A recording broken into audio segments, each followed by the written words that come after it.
नमस्कार. मराठी नाट्यसृष्टीतील अगदी सुरुवातीच्या काळातील नाटककार कोण असं विचारलं तर काय उत्तर द्याल?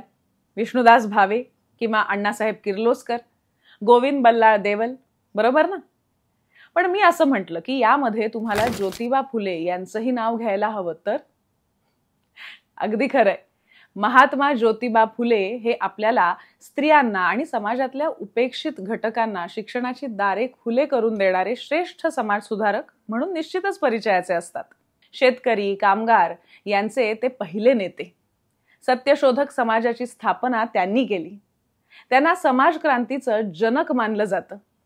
त्यांचं वेगवेगळ्या क्षेत्रात इतकं योगदान आहे म्हणजे महात्मा गांधी एकदा म्हणाले होते की खरा महात्मा एकच, महात्मा फुले.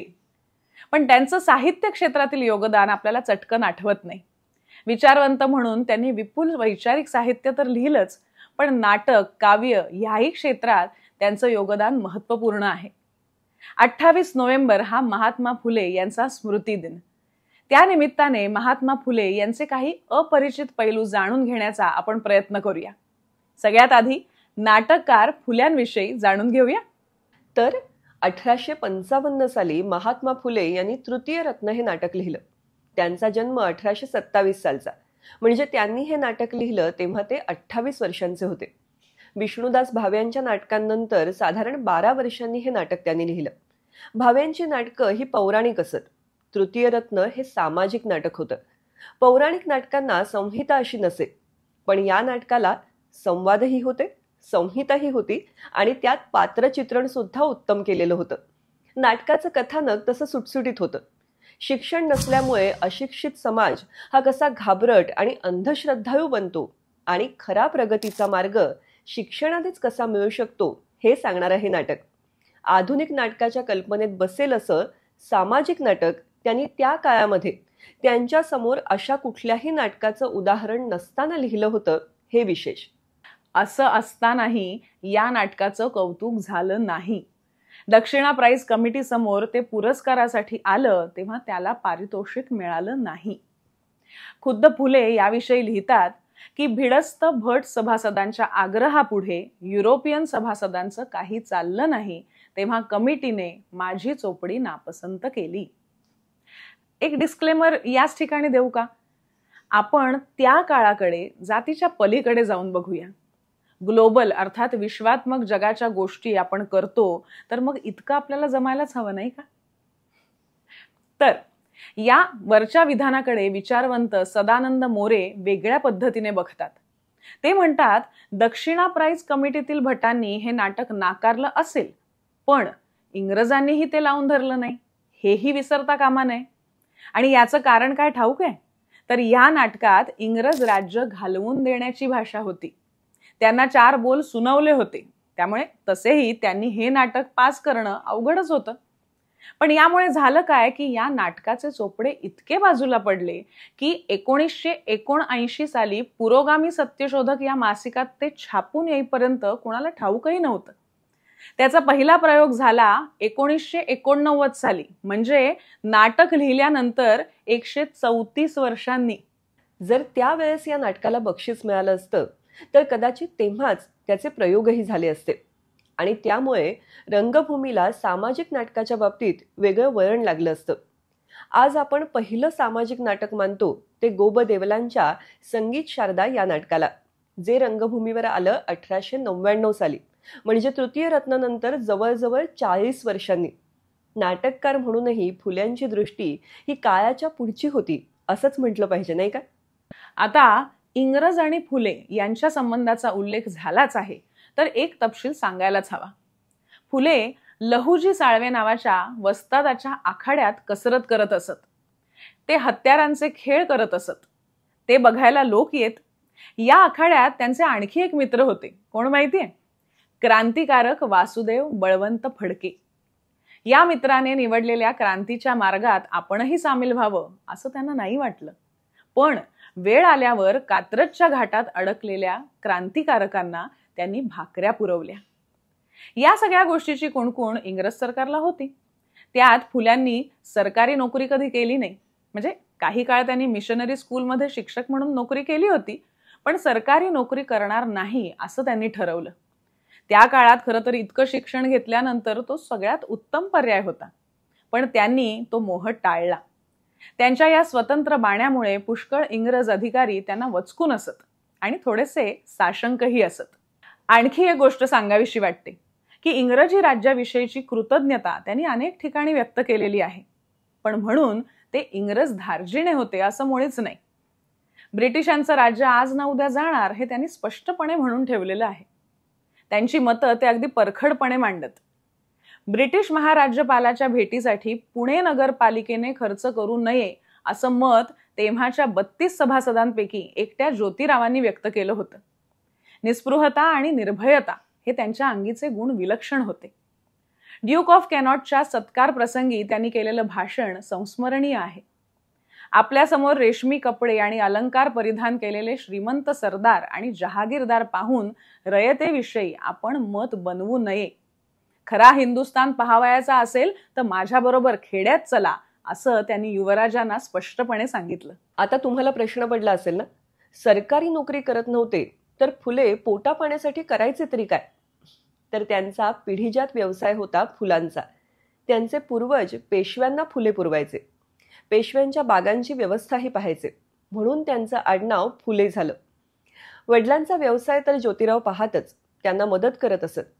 पण जेव्हा त्यांनी आणि सावित्रीबाईंनी मुलींची शाळा सुरू केली त्यावेळी समाजाच्या रोषाला घाबरून त्यांच्या वडिलांनी त्यांना चक्क घराबाहेर काढलं. मग पोटा पाण्यासाठी अनेक उद्योग त्यांनी केले. काही काळ कपड्यांचं एक दुकान चालवलं. शाळा सांभाळून सावित्रीबाई तेव्हा रजई शिवत असत. पण नंतर खडकवासला तलाव बांधण्याची मोठी योजना सरकारने जाहीर केली. ते बांधकाम प्रचंड स्वरूपाचं होतं. त्यासाठी दगड पुरवण्याचा ठेका म्हणजे कॉन्ट्रॅक्ट ज्योतिबांनी सरकारकडून मिळवलं. येरवडा पुलाचं बांधकाम चालू असताना त्याला चुना पुरवण्याचं कॉन्ट्रॅक्टही त्यांनी मिळवलं.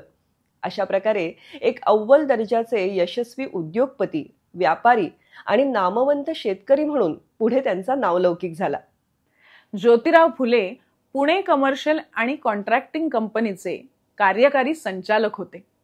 या कंपनीने धरणं, कालवे, बोगदे, पूल, इमारती, कापड गिरण्या, राजवाडे, रस्ते आदींची भव्य आणि देखणी बांधकामं केली. ते अर्थतज्ञ होते आणि शेअर मार्केटचेही तज्ज्ञ होते. म्हणजे स्वकष्टार्जित संपत्ती खर्चून त्यांनी समाजकार्य केलं. ही गोष्ट विशेष म्हटली पाहिजे नाही का? ज्योतिरावांच्या कंपनीनं केलेली महत्वाची कामं म्हणजे कात्रजचा बोगदा, येरवड्याचा पूल आणि खडकवासला धरणाचा कालवा. त्यांच्या प्रेरणेने अनेक सत्यशोधक समाजातील मंडळी अशा कामांमध्ये पुढे आली. मुंबई महानगरपालिकेची मुख्य इमारत, भायखळा पूल आणि परळचे रेल्वे वर्कशॉप, मुंबईतील अनेक कापड गिरण्या, भंडारदरा जलाशय, बडोद्याचा सयाजीराव गायकवाडांचा लक्ष्मीविलास राजवाडा आदींची बांधकामं सत्यशोधकांनी केलेली आहेत. ज्योतिरावांच्या या कंपनीतर्फे पुस्तक प्रकाशनाचंही काम केलं जाई.